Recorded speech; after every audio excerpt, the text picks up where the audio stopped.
आम्ही आमच्या विषयाला घेऊन जाऊया. विषय धडा 5वा. आम्ही शिकत आहोत की पवित्र शास्त्र बायबलचं अध्ययन कसं करायचंय. पवित्र शास्त्र बायबलचा अभ्यास करण्याकरिता पवित्र शास्त्र बायबलमध्ये अनेक वेगवेगळे भाग आहेत. काही काव्यात्मक आहेत है ना, काही शिक्षणाचे आहेत, काही पत्र आहेत, काही चरित्रांचा अभ्यास आहे, काही भविष्य आहेत है ना. असे अनेक वेगवेगळे बायबलमध्ये दिलेले गट किंवा भाग आम्हाला पाहायला मिळतात. त्या सर्व भागांचा अभ्यास करता वेळेस काही महत्वाच्या बाबी पवित्र शास्त्रामध्ये जे नोंदवण्यात आलेले आहे, आम्ही तो भाग पाहण्याचा प्रयत्न करत आहे. पवित्र आत्म्याच्या द्वारे ह्या ज्या बाबी ज्या आम्ही पाहत आहोत, ह्या प्रभूच्या जे सेवक आहेत, दास आहेत, त्यांच्या अभ्यासक्रमाचे हे प्रयत्न आहेत. त्यांनी जो अभ्यास करण्याची शैली किंवा पद्धत ज्यावेळेस त्यांनी हाताळली, तर पवित्र शास्त्रामधूनच त्यांना समजलं की अशा प्रकारे अभ्यास केल्याने आम्हाला जो मुख्य उद्देश आहे त्या भागाचा, जो मुख्य संदेश आहे, तो लोकांच्या समोर पोहोचवता येईल. का बरं हे अभ्यास करणं आवश्यक आहे या पद्धतीने? कारण आजूबाजूला वचनाची भेसळ सुरू आहे. ह्या भेसळ सुरू असताना आज कोणालाही तालमेल लागलेलं नाहीये. सगळं गडबडलेले. जुना करार नवीन करारामध्ये आणि नवीन करार जुन्या करारामध्ये पाहण्याचा प्रयत्न करत आहे. आणि त्यामुळं खूप मोठं गोंधळामध्ये आज मोठा ख्रिस्ती समूह आलेला आहे. प्रियानो, मागच्या वेळेस मी भेंडा या ठिकाणी गेलो, त्या ठिकाणी पण एका बहिणीचा प्रश्न होता की आम्ही नृत्य का करू शकत नाही. त्यांनी डायरेक्ट तोच प्रश्न विचारला, आम्ही नृत्य काय करू शकत नाही. त्या सिस्टरने जो प्रश्न विचारला तो फक्त एकच होता की त्यांना जे शिकवण्यात आलेली पद्धती आहेत ते पालक स्वतः त्या गोष्टींमध्ये व्यवस्थित प्रकारे अभ्यास न केल्यामुळं ते अशा प्रकारे लोकांच्या हातात चिठ्ठ्या देतात. त्या पालकांना जाऊन आता हे प्रश्न विचार. मग जो प्रश्न माझ्या समोर ठेवण्यात आला तो असा होता, स्तोत्र 150 मधून झांजा, डफ, वीणा याच्यासोबत आपण नृत्य का बरं करू नये, हा प्रश्न होता. मग मला ते समजलं की आज किती मोठा ख्रिस्ती समूह यामध्ये गोंधळलेला आहे. तिचं व्यवस्थित उत्तर दिलं मी त्यांना.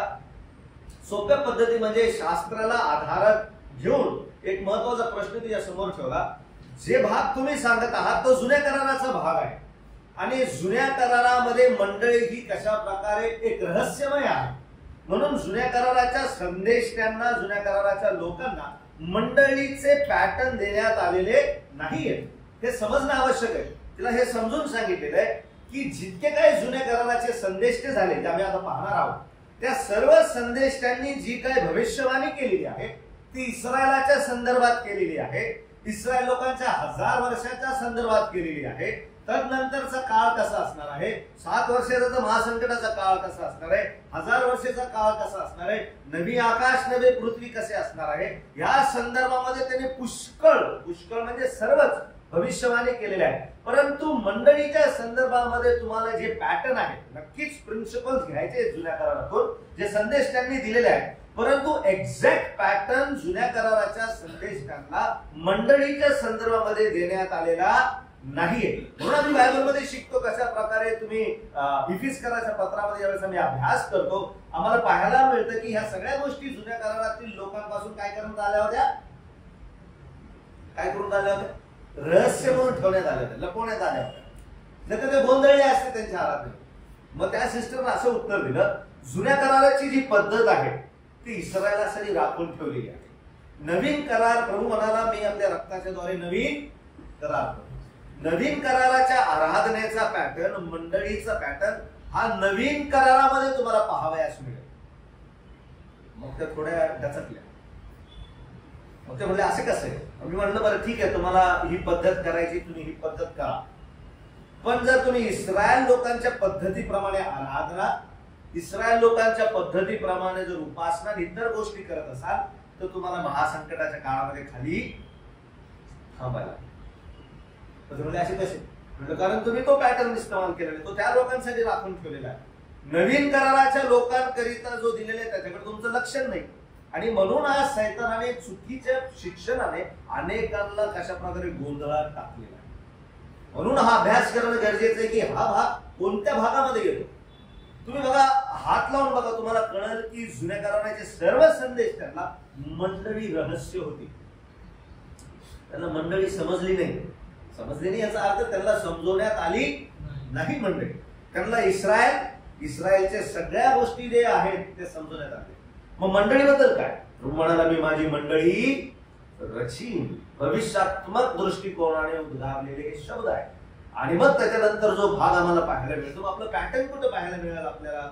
म्हणून जुन्या करारामधून ज्यावेळेस आम्ही मंडळीचे काही प्रिन्सिपल्स घेतो, जुन्या करारातून ज्यावेळेस काही उपमानला मी हात लावतो, त्यावेळेस आम्हाला खूप लक्षपूर्वक करणं आवश्यक आहे.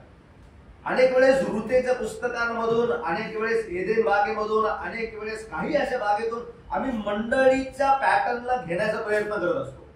आणि म्हणून अनेक असे लेखक ह्यावरती सावधगिरी बाळगतात. का सावधगिरी बाळगतात? कारण तो एक्झॅक्ट पॅटर्न म्हणून होऊ शकत नाही, पण प्रिन्सिपल म्हणून घेता येतं. प्रिन्सिपल म्हणजे नियम, काही नियम तत्व जे आहेत ते घेता येतात, पण एक्झॅक्ट पॅटर्न जुन्या करारामधून आपल्याला उचलता येत नाही. म्हणून खूप लक्ष बाळगायचं आहे. ज्यावेळेस जुन्या करारामधून आम्ही मंडळीचे उपमानला ज्यावेळेस देतो ना, तर अनेक वेळेस काही लेखक जास्त किंवा अनेक प्रचारक जास्त वेळ त्या गोष्टींवर भर देऊन इतके त्या जुन्या कराराच्या पॅटर्न मध्ये घुसून जातात की ते नवीन कराराच्या पॅटर्नला थोडं जुन्या कराराच्या पॅटर्न प्रमाणे बनवण्याचा काय करतात, प्रयत्न करतात. म्हणून आम्हाला ह्या गोष्टींची सावधगिरी बाळगणं खूप महत्वाचं आहे. जे काही प्रभूने आमच्या समोर ठेवलेले आहे, शुभवर्तमानामध्ये असेल, प्रेषितांच्या कृत्यांमध्ये असेल, पत्रांमध्ये असेल, प्रगटीकरणामध्ये असेल, तुम्हाला भरपूर मटेरियल, भरपूर मंडळीच्या संदर्भामध्ये कशी सेवा करावी, मंडळीच्या संदर्भामध्ये काय काय गोष्टी कराव्या, ह्याचा खूप मोठा भाग हा नवीन करारामध्ये तुम्हाला डायरेक्ट दिलेला पाहावयास मिळेल.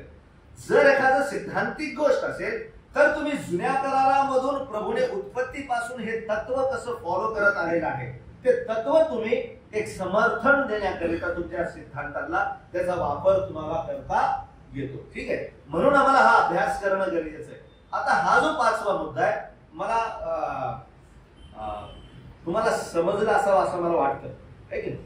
म्हणून आजकाल जे ग्रुप्स आहेत, डिनॉमिनेशनलचे जे ग्रुप्स आहेत, ते विशेष करून हा प्रश्न सांगतात की आम्ही गीत याचे काय वाजू शकत नाही, आराधनेमध्ये ह्या सगळ्या गोष्टी का करता येत नाही. तर त्यांच्यासमोर हे स्पष्टीकरण देणं खूप गरजेचं आहे. तुम्ही बघा, दानिएलाला जे जे स्वप्न पडण्यात आलेलं आहे ते मंडळी सोडून सगळं दिलेले आहे. इर्माया असो, इशाया असो, मंडळी सोडून सगळं दिलेले आहे. कारण मंडळी हे रहस्य होतं, है ना. म्हणून जुन्या कराराचं पॅटर्न आम्हाला फॉलो करता येत नाही. तत्व नक्कीच गरजेचे, तत्व प्रिन्सिपल्स जे तुम्हाला रिवर्दाला शिकवत होता, स्टँडर्ड अँड सिस्टम, है ना.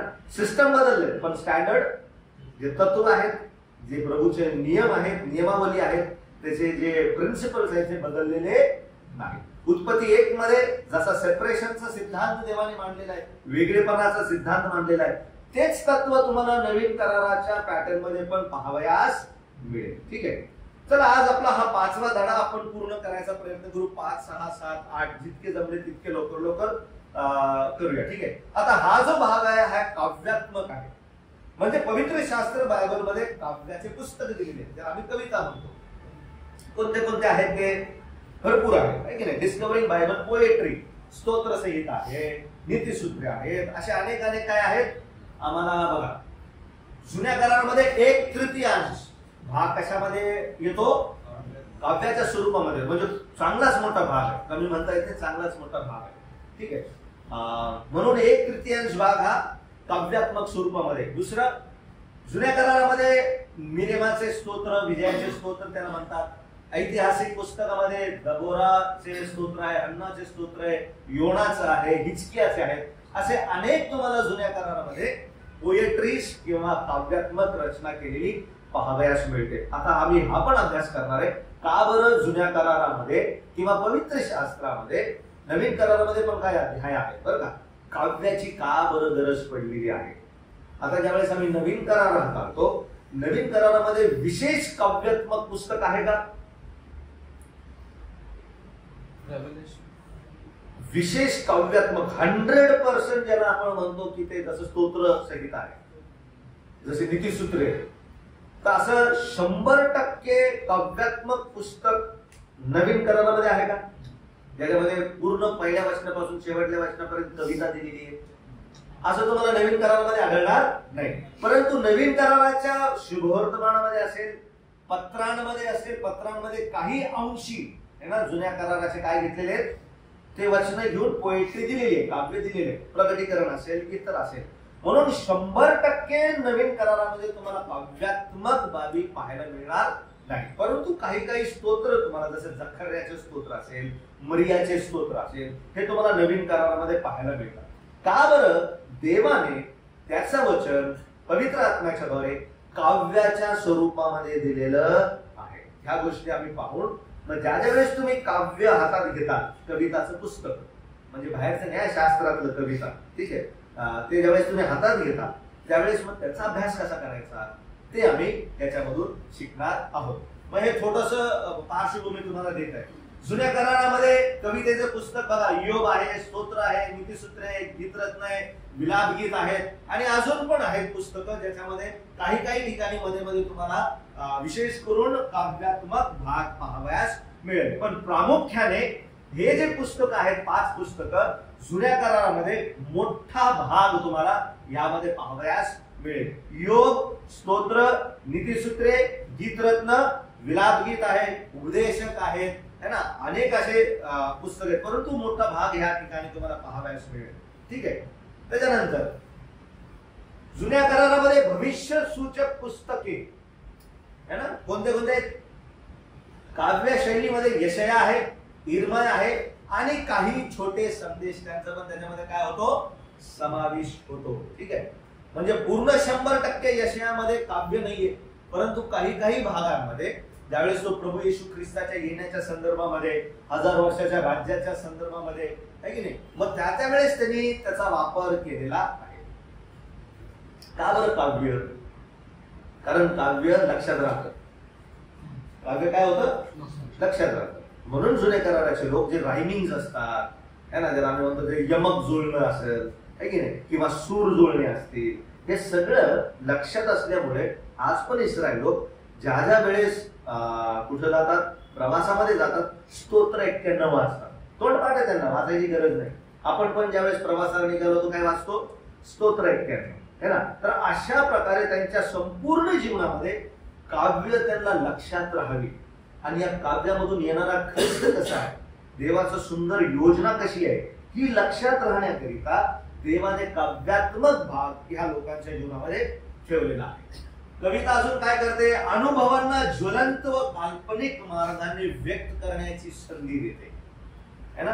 अनेक भावना असतात मनुष्याच्या जीवनात, हे भावना व्यक्त करण्यासाठी, उदाहरणार्थ दावीद राजाचे दुःख असेल है की नाही, दावीद राजा कोणत्या परिस्थितीतून गेला, किंवा प्रभू येशू ख्रिस्ताचं दुःख सहन असेल, यशया 53 मध्ये कशा प्रकारे त्याने दुःख सहन केलेलं आहे, किंवा स्तोत्र 22 मध्ये कशा प्रकारे प्रभू येशू ख्रिस्ताचं दुःख दिलेलं आहे. तर काव्यामधून जे भावना आहेत ते खूप सुंदर प्रकारे काय केले जातात? ठेवले जाऊ शकतात है की नाही. म्हणून काव्यात्मक भागांचा पवित्र शास्त्रामध्ये काय करण्यात आलेला आहे? उपयोग करण्यात आलेला आहे. ज्यावेळेस आम्ही स्तोत्र 22 वाचतो, प्रभू येशू ख्रिस्ताच्या कालवरीच्या वधस्तंभावर असणारं दुःख सहन किती तीव्र आहे. मग तिथं असं सांगितलंय, अनेक जलाशया माझ्या कुठून गेले? वरून गेले. म्हणजे याचा अर्थ काय?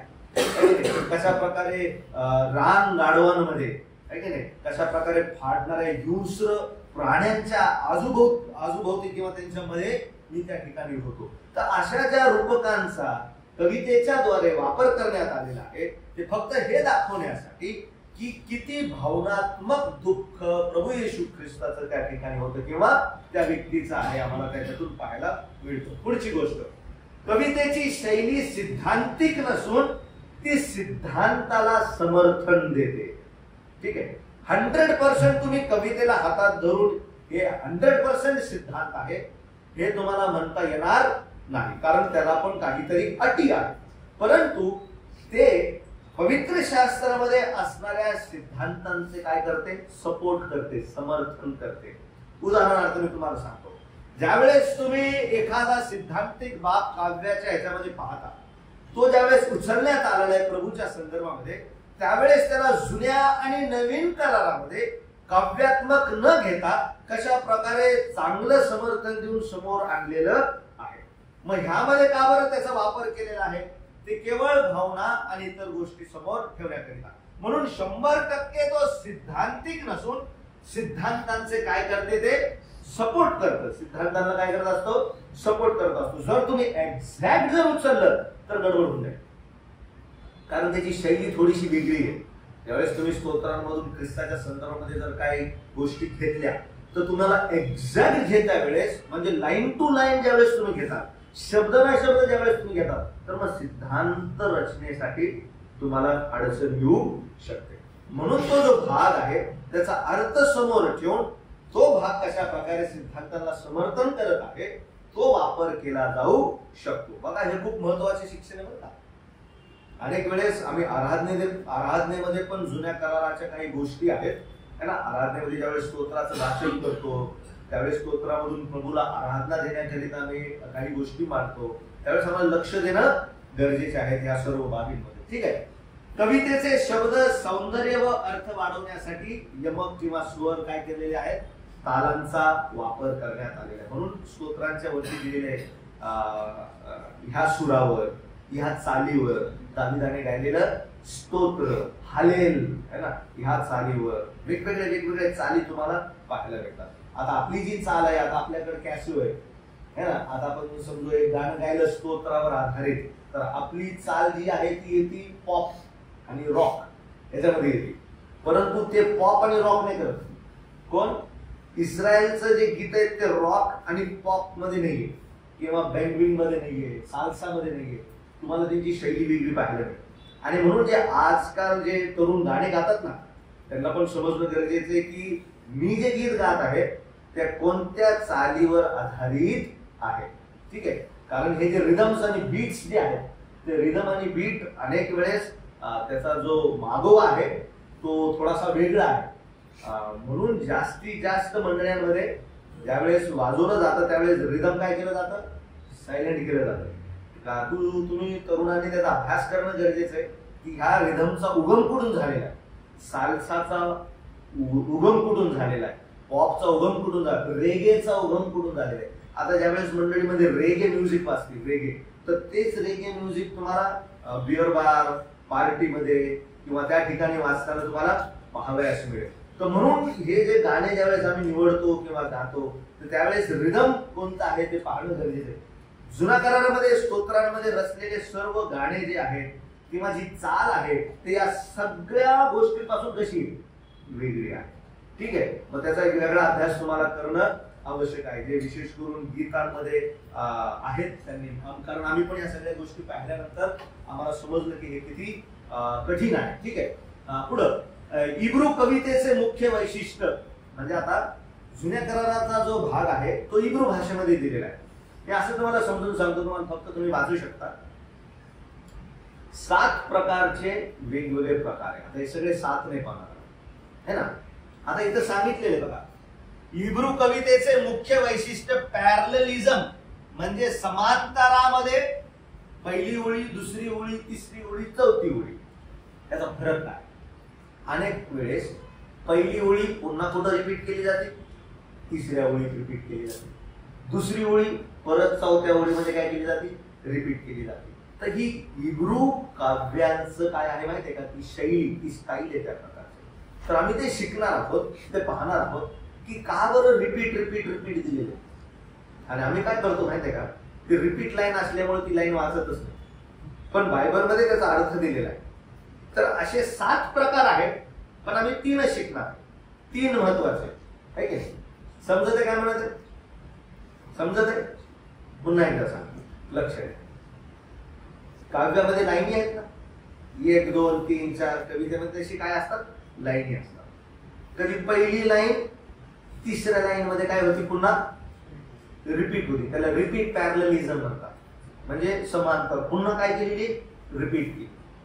किंवा पहिली ओळी एक्झॅक्ट नसेल पण पहिली ओळीचा जो अर्थ आहे तो दुसऱ्या ह्याच्यात आलेला आहे, समजलं. आणि दुसऱ्याचा उद्देश तिसऱ्या ह्याच्यात आलेला आहे. तर एकमेकांसोबत ते जुळलेलं आहे. हा हिब्रू भाषेच्या शैलीमध्ये वापरणारी काय आहे, कविता आहे. ठीक आहे. बघा आता इंग्लिश मध्ये काय मुलांसाठी घेऊन आलं तर त्याला समजणार. First line is repeated. पहिली लाईन काय केलेली आहे, रिपीट करण्यात आली. उदाहरण आम्ही पाहूया. फक्त रिपीट नाही, कॉन्ट्रास्टेड पण आहे. कॉन्ट्रास्टेड म्हणजे विरोधाभास. आहे का कोणतं असं लक्षात स्तोत्र ज्याचं विरोधाभास करण्यात आली अशी कोणती एखादी लाईन आठवते का तुम्हाला?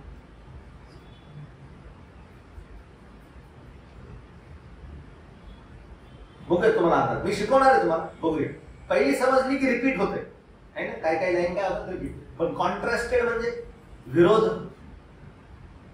किंवा तुलनात्मक. विरोध म्हणण्यापेक्षा तुलनात्मक आहेत का स्तोत्र? ओळी तुलनात्मक असतात का? आहे. मेटाफर्स ऑल्सो, उपमा पण असतात, पण तुलना केलेली.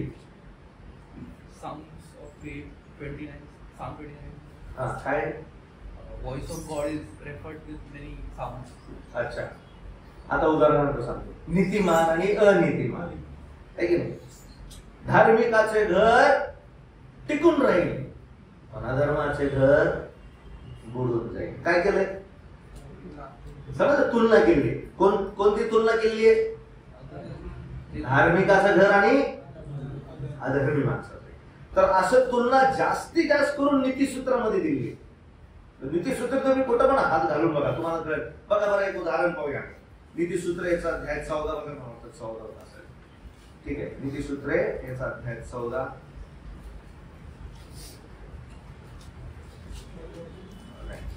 भरपूर आहे तसे. 10 का नीतिसूत्रे 10 अध्याय. मी काय काय वचन सांगतो तेव्हा 10वा अध्याय काढला आहे की नाही. आता 6वं वचन बघा. धार्मिकाच्या मस्तकी आशीर्वाद असतात, दुर्धनाचे मुख बलात्काराने काय असतात. काय झालं या ठिकाणी? केलेली तुलना. तुलनात्मक विरोधाभास तुम्हाला पाहायला मिळेल. ठीक आहे. मग त्याच्यानंतर पुढं 7व्या वचनामध्ये धार्मिकाच्या स्मरणाने काय होते? धन्यता वाढते, पण दुर्जनांचे नाव काय होते? आता पुन्हा या 11व्या वचनामध्ये धार्मिकाचे मुख जीवनाचा काय आहे? जरा, पण दुर्जनांचे मुख. समजले? तर हे अशा प्रकारे काय करण्यात आलेलं आहे?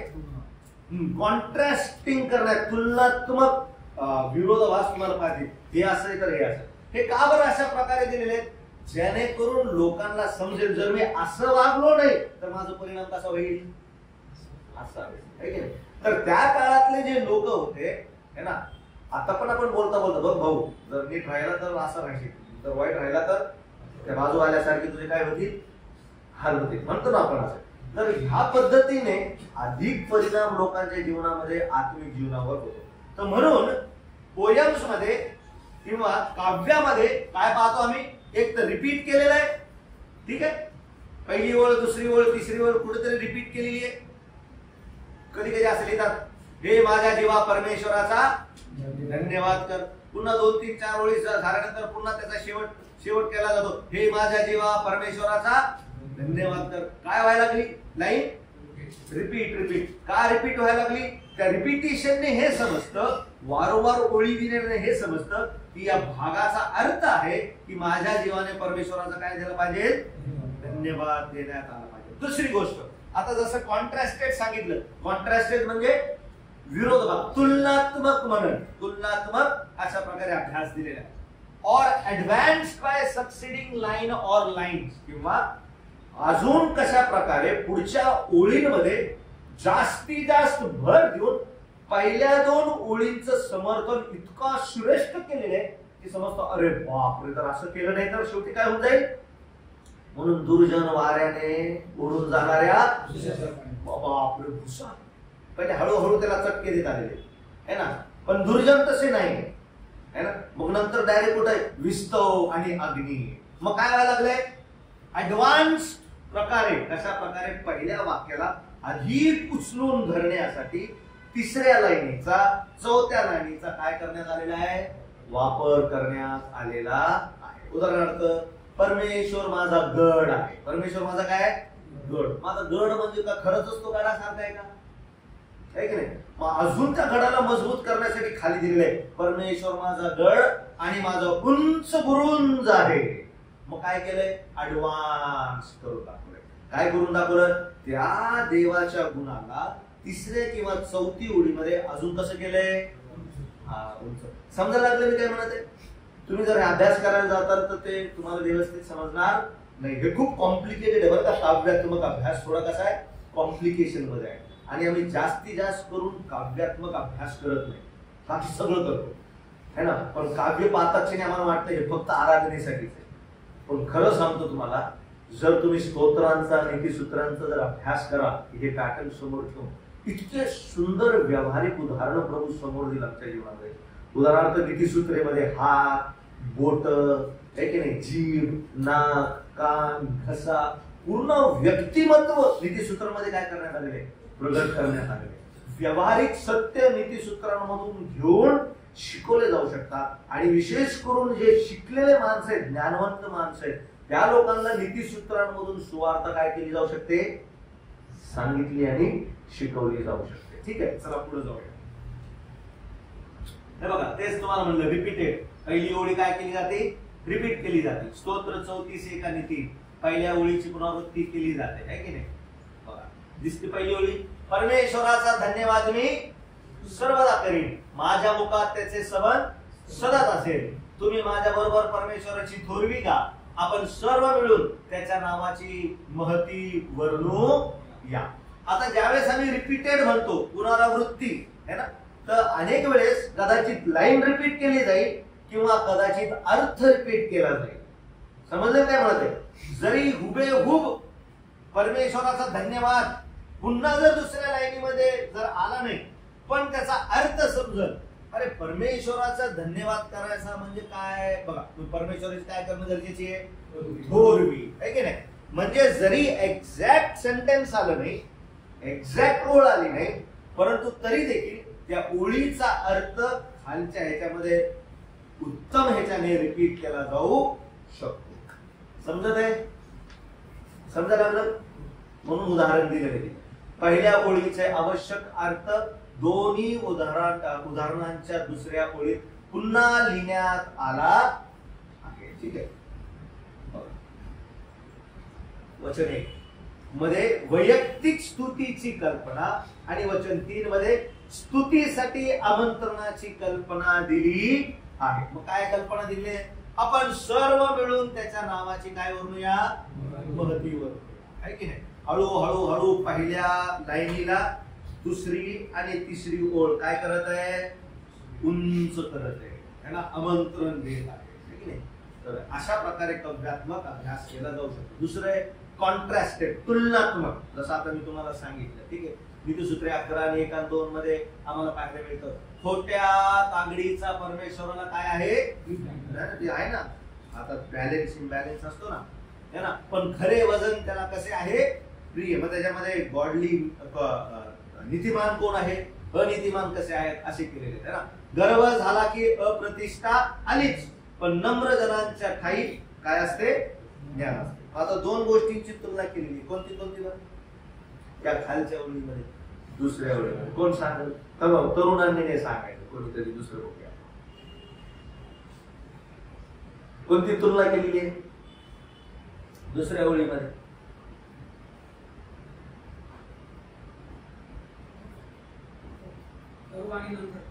अरे वा, व्हेरी गुड. मी चॉकलेट नाही आणले, दिले असते तुम्हाला. गर्व आणि नम्र काय केलंय, तुलनात्मक दिलेलं आहे की नाही. गर्व आला की काय होत आहे, अप्रतिष्ठा आलीच, आहे की नाही. पण नम्र जनांच्या ठाई काय असते, ठीक आहे. समजले प्रकार? असे किती प्रकार आहेत? आम्ही किती पाहत आहेत? 3. पहिला कोणता आहे, रिपीट, पुनरावृत्ती होती. आता कधी एक्झॅक्ट लाईन नसेल पण अर्थ सेम असू शकतो, त्याला उंच करण्यासाठी. दुसरं कॉन्ट्रास्टेड. कॉन्ट्रास्टेड म्हणजे तुलनात्मक, आहे की नाही, तो भाग दिलेला आहे. आणि तिसरा ज्याला आम्ही क्लायमॅटिक किंवा परिस्थितीचा पॅरललिझम म्हणतो, आहे की नाही.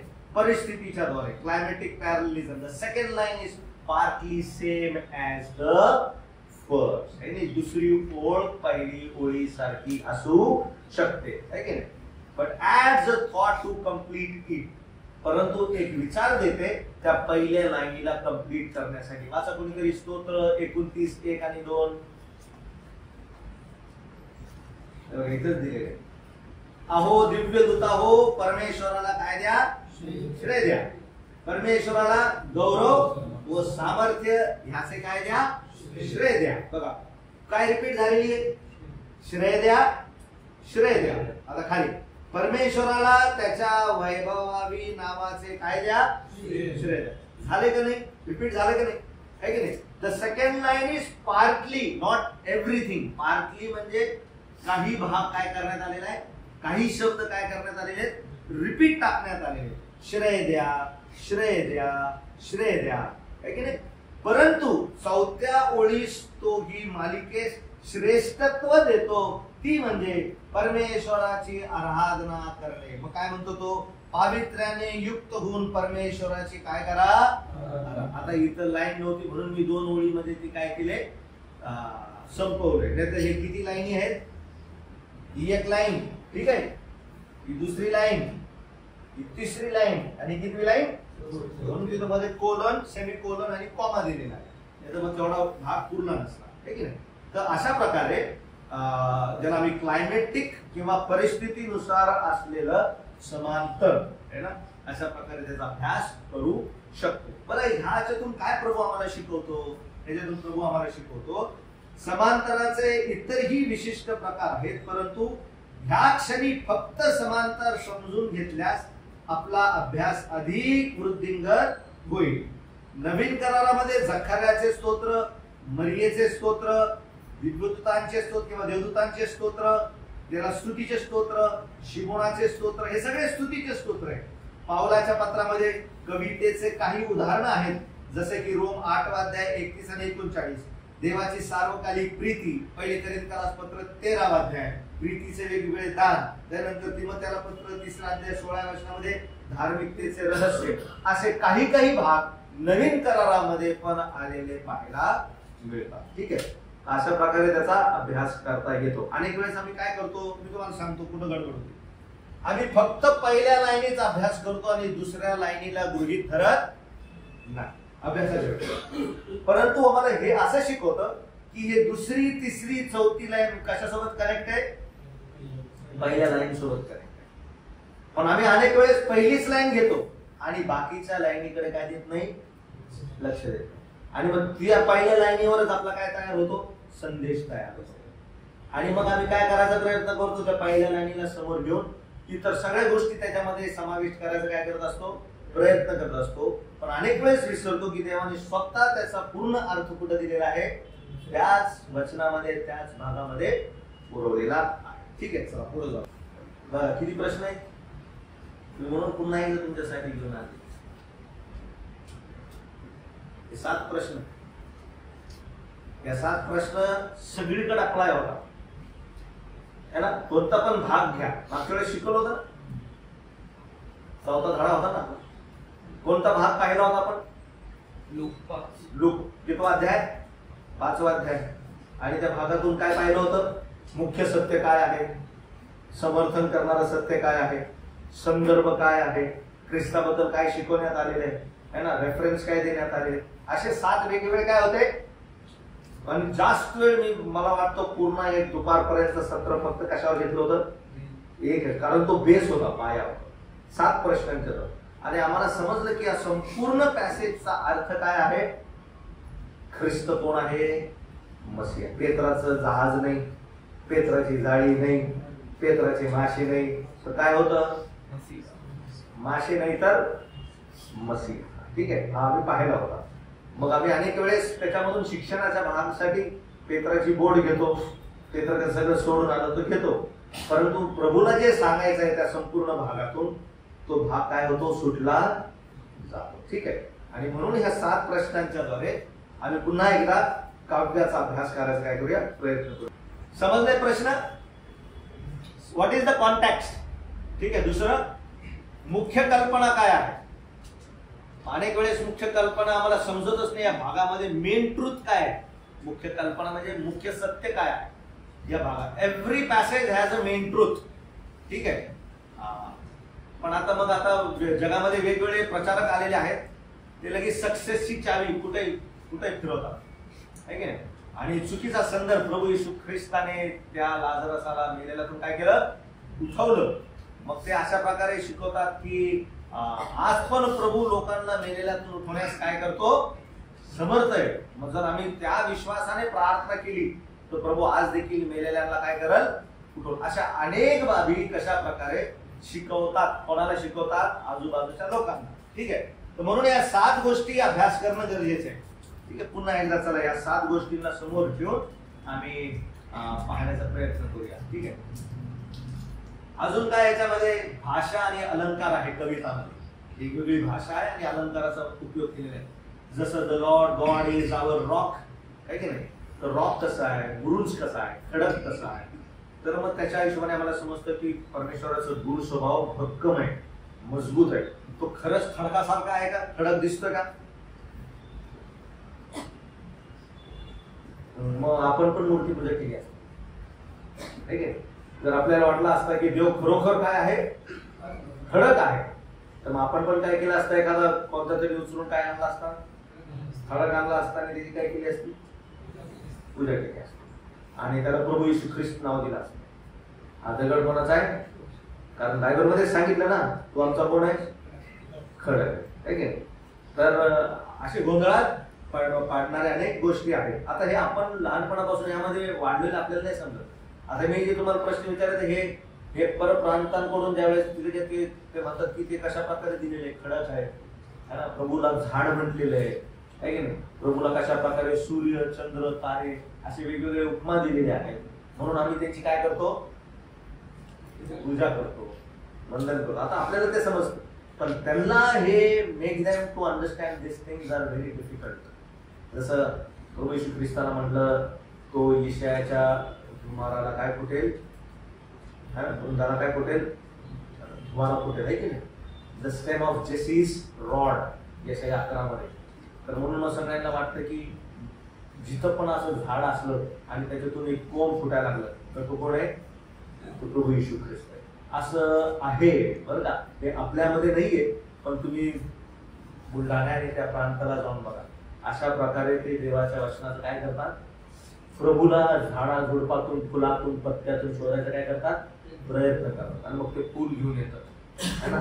आणि मग ते म्हणतात की प्रभू येशू ख्रिस्त शारोनचा कोण आहे, म्हणजे कमळ उगलं ना माझ्या घरामध्ये. मग कोण उगला, प्रभू येशू ख्रिस्त उगला, आहे ना. तर असे काही चुकीचे शिक्षण आहेत, आपल्याला समजून त्यांना गरजेचं आहे. तर हे आपल्याला ह्या गोष्टी समजतात, पण त्यांना हे समजून सांगणं खूप कठीण आहे. प्रभू कसा आमचा खडक आणि दुर्ग आहे. तर भाषा आणि अलंकारचा काव्यामध्ये वापर करण्यात आलेला आहे. काव्यात्मक भागांमध्ये भाषा अलंकाराचा समावेश आहे.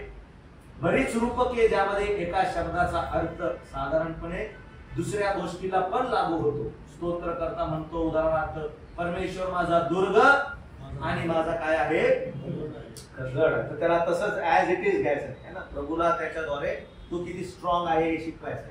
त्याला शब्दशः घेऊ नये, है ना, तसा नाही. त्याचा अर्थ असा की तो आढळ आहे आणि तो रक्षण करता आहे. खडकाची व गडाची गुणधर्मे परमेश्वराच्या व्यक्तित्वाबद्दल काहीतरी सांगण्यासाठी लागू केली जातात. ठीक आहे. त्यानंतर अनेक उपमांचा काय करण्यात आलेला आहे, वापर करण्यात आलेला आहे. कोणता आहे, है ना. जसं काही शब्द वापरून भिन्न वस्तूंची तुलना केली जाते. उदाहरणार्थ, मनुष्य शाश्वत आहे, त्याचे आयुष्य नश्वर, छायेसारखे आहे. असे उपमा व रूपके ओळखून खूप मदत होती. तो कशासारखा आहे, मनुष्य कशासारखा आहे, छायेसारखा आहे. मग काय तो खरंच छायेसारखा आहे का, नाही. हे दाखवतं की त्याचं जीवन या भूतलावर कसं आहे, नश्वर आणि थोड्यासारखं आहे. हे सगळं आपल्याला माहिती आहे, पण तुम्हाला भाग आहे म्हणून दाखवलं. आता आपण अभ्यास करूया. तयार. आता पाहिलं बॅकग्राऊंड. आता थोड्या याच्यामध्ये आमच्या समोर एक स्तोत्र घेऊया. ठीक आहे. बायबल कवितेचा अभ्यास. ठीक आहे. काय करायचं आहे, सारखी पद्धत वापरूया. आता ही पद्धत आम्हाला 7 प्रश्नांची, 7 मूलभूत प्रश्नांसह लूप 5च्या पद्धतीचा वापर स्तोत्र 1 काढा. स्तोत्र 1 मध्ये 7 प्रश्नांचा वापर करून आम्ही अभ्यास करूया. ठीक आहे. बायबल कवितेचा अभ्यास. स्तोत्र 1. वेगळे वाचणे. लुकातील ऐतिहासिक घटना व स्तोत्राची कविता वेगवेगळे आहेत, है की नाही? त्याला मिक्स करू नका. अनेक वेळेस तिकडचे गोष्टी इकडं, इकडच्या गोष्टी तिकडे करता येत नाही. स्तोत्र 1 काढलं, वाचू दे किंवा कोणीतरी वाचा. जो पुरुष दुर्जनाच्या मसरतीने चालत नाही, पापी जनांच्या मार्गात उभा राहत नाही आणि निंदकाच्या बैठकीत बसत नाही, तर परमेश्वराच्या नियम. आता तुम्हाला किती पद्धत शिकवल्या होत्या काव्यामध्ये? 3. कोणते? एक रिपीट, दुसरं तुलनात्मक, आणि तिसरं परिस्थितीनुसार, क्लायमेट, है की नाही? तेव्हा पहिल्या लाईनला दुसऱ्या लाईनचं समर्थन, दुसऱ्या लाईनला अधिक तिसऱ्या लाईनीचं, आणि तिसऱ्या लाईनला चौथ्या लाईनीमध्ये मग त्याचा काय उद्देश आम्हाला पाहावयास मिळतो. आता ह्या तिन्ही पद्धतींना ह्या स्तोत्र 1 मध्ये वैयक्तिक घरी जाऊन तुम्ही काय करायचा? अभ्यास करायचा. ठीक आहे का रिपीट तिथं? रिपीट काही गोष्टी आहेत स्तोत्र 1 मध्ये? रिपीट अर्थ किंवा रिपीट लाईन?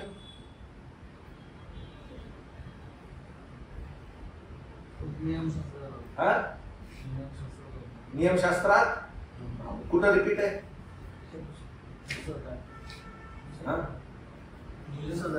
कशात आहे? दुसऱ्या अध्यायात आहे. वाच काय? तर परमेश्वराच्या नियमशास्त्र रमतो. त्याच्या नियमशास्त्र. व्हेरी गुड, आहे की नाही?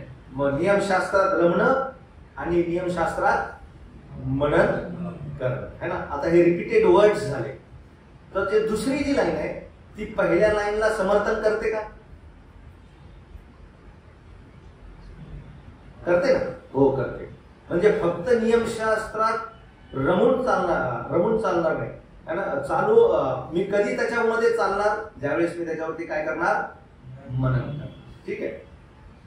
तर असे वैयक्तिक अभ्यास तुम्ही करू शकता. चला, पहिला प्रश्न कोणता आहे आपला? 7 प्रश्नांमधून पहिला प्रश्न. याचा संदर्भ काय? कशाचा? स्तोत्र 1. आता स्तोत्र 1 उदाहरण म्हणून आपण अभ्यासाला घेऊया. ठीक आहे, 15 मिनिटात अभ्यास करूया. लवकर अभ्यास करूया. आता बॅकग्राऊंड पाहिला. आता फक्त स्तोत्र 1चा आम्ही काय बघूया? वरील परिच्छेदाचा संदर्भ काय? What is the context? कशाचा? स्तोत्र 1चा. स्तोत्र 1चा काय कॉन्टेक्स्ट आहे? ठीक आहे, बघा. स्तोत्राबद्दल अधिक माहिती नाही, है ना? लेखक, समय, ऐतिहासिक, भूगोलिक नोंद नाही. कोणाची? स्तोत्र 1ची. कोणी लिहिलेलं आहे? माहित नाही. कधी लिहिलेलं आहे? माहित नाही, है ना? परंतु ह्याला कुठे ठेवलेलं आहे पवित्र आत्म्याने? पहिल्या याच्यावर ठेवलेलं. का बरं हे असं आहे, है ना? याचा अभ्यास करणं गरजेचं आहे.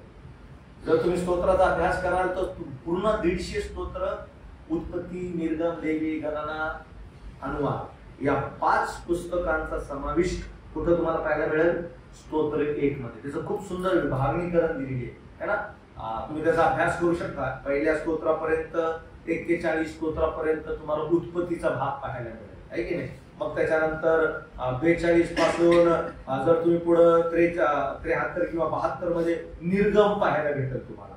मग त्याच्यानंतर 73 ते 89 पर्यंत लेवीचा भाग, अर्पण आहे त्याच्यामध्ये, कोकर आहे, वासर आहे, वेदी आहे, है ना? हा पूर्ण भाग कुठं पाहायला भेटेल तुम्हाला? हा स्तोत्र विशेष करून 73 ते 89 पर्यंत पाहायला भेटेल. म्हणजे लेवीचं पुस्तक पाहायला मिळतं, है की नाही? मग खाली 90 पासून 106 मध्ये गणना, है ना? मग त्याच्यामध्ये का बरं गणना करण्यात आली? मग याच्यामध्ये स्तोत्र 90 ते 106 मध्ये कशा प्रकारे त्यांच्या या प्रवासामध्ये आम्हाला पाहायला मिळतं, काय काय गोष्टी झाल्या, कोण गेलं, किती कमी झाल्या, किती जास्त झाल्या. जसं उदाहरण आम्ही पाहतो शास्त्रीच्या पुस्तकांमध्ये जी वंशावळी आहे, यहोशवाच्या पुस्तकामध्ये जी वंशावळी आहे, यहोशवाच्या पहिल्या अध्यायामध्ये जी वंशावळी आहे, आणि त्याची गणती ज्यावेळेस आम्ही दुसऱ्या पुस्तकामध्ये पाहतो, हे कमी जास्त झालेले. तुम्हाला या स्तोत्रांमध्ये असलेली त्याची कारणं पाहावयास मिळेल. पुढचं स्तोत्र 107 ते 180 तुम्हाला अनुवादाचा भाग पाहायला मिळेल. म्हणजे संपूर्ण 5 पेंटेट्युक्स मोशेचे नियमशास्त्राचे पुस्तकं तुम्हाला कशामध्ये आढळतील? स्तोत्रांमध्ये आढळतील. ठीक आहे. आता आपला मुख्य भाग आहे ह्या परिच्छेदेमध्ये ना याचा हिस्ट्रीची माहिती आहे, ना जॉग्राफीची माहिती आहे, कुठून आलेलं माहित नाहीये, कोणाचा अनुभव आहे माहित नाहीये, परंतु ज्या व्यक्तीने ह्याच्यामध्ये लिहिलेलं आहे काही गोष्टी खूप महत्वाचे व संपूर्ण संग्रहाची हुबेहूब प्रतिमा असे पहिल्या नंबरवर, जसं आम्ही म्हणतो ना अनुक्रमणिका आहे की नाही, तसं ह्याला पहिल्या स्तोत्राला अनुक्रमणिका म्हणून उद्देश म्हणून हुबेहूब पहिल्या अध्यायामध्ये ठेवण्यात आलेलं आहे. ठीक आहे. पुढं मजकूर निसर्गाच्या नैतिकतेला दर्शविते. झाड, पाणी, फळ आहे की नाही, निसर्गाच्या नैतिकतेला काय करते? दर्शविते. एक योग्य मार्ग आणि त्यापासून दूर जाण्याचा मार्ग. 2 मार्ग पण आहे त्याच्यामध्ये, 2 डेस्टिनेशन आहे है ना, ते पण तिथे दाखवतो. एक मार्ग जे जवळ आहे, जो प्रभूकडे नेतो, दुसरा मार्ग जो प्रभूपासून दूर घेऊन जातो. ठीक आहे. म्हणून या स्तोत्राला सुज्ञानांचे स्तोत्र म्हटलेलं आहे. साम्स ऑफ विजडम, सुज्ञतेचे स्तोत्र म्हटलेलं आहे. ज्यावेळी आपल्याला खूप कमी बाह्य संदर्भ पाहायला मिळतात तेव्हा स्तोत्राची आपली समज त्यामधील मजकुरामधून त्याच्या आवश्यकतेवरून मिळवणे आवश्यक आहे. म्हणजे जर याचा बॅकग्राऊंड भेटत नाही, याचा लेखक भेटत नाही है ना, त्याची ऐतिहासिक संरचना भेटत नाही, जर कुठेही हा भाग भेटला नसेल तर समजायचं की त्या स्तोत्रामध्ये दिलेले जे कंटेंट आहे है ना, त्याला समोर ठेवून त्या स्तोत्राचा अभ्यास करणं आवश्यक. अनेक वेळेस काही भागांचा तुम्हाला पार्श्वभूमी पाहायला मिळणार नाही, विशेष करून ज्यावेळेस तुम्ही कविता संग्रह हाताळता त्याचा तुम्ही अभ्यास करता. ठीक आहे. मुख्य सत्य काय असणार मग स्तोत्र 1 मध्ये? काय वाटतं तुम्हाला? बघा मुख्य सत्य काय, या प्रश्नांचं आपण परिच्छेद सारांशित करण्याचा प्रयत्न करीत आहोत आणि मुख्य सत्य समाविष्ट करण्यावर काय देत आहोत?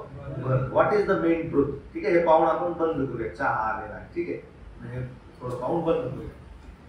जगाच्या शहाणपणाचा त्याग व देवाच्या वचनावर काय चालवणं? जीवन. कसं वाटतं? ठीक आहे.